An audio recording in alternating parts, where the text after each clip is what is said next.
15 tersangka kasus suap DPRD Muara Enim dijebloskan ke sel KPK, 5 anggota masih aktif. Sumatera Selatan menjadi perhatian nasional.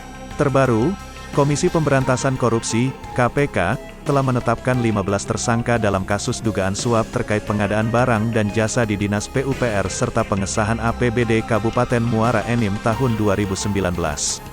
Penetapan tersangka terhadap belasan legislator itu merupakan pengembangan kasus dugaan suap yang sebelumnya telah menjerat mantan Bupati Muara Enim, Ahmad Yani, Bupati Muara Enim, Juarsah dalam kapasitasnya sebagai Wakil Bupati Muara Enim periode tahun 2018 sampai tahun 2020, Aries HB selaku Ketua DPRD Muara Enim, Ramlan Suryadi selaku PLT Kadis PUPR, Elvin MZ Muhtar selaku Kabid Pembangunan Jalan dan PPK di Dinas PUPR Kabupaten Muara Enim, serta seorang pihak swasta bernama Robi Okta Fahlevi.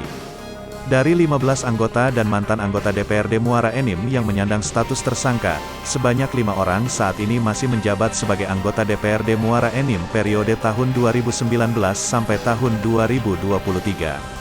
Mereka yakni, Agus Firmansyah, Ahmad Fauzi, Mardalena, Samudera Kelana, dan Vera Erika, periode tahun 2019 sampai tahun 2023.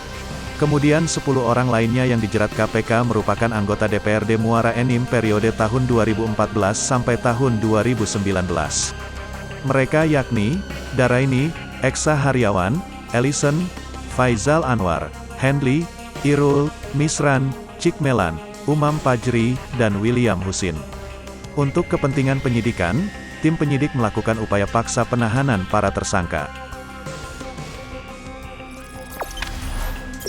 Jangan lupa subscribe, share, komen, dan like ya!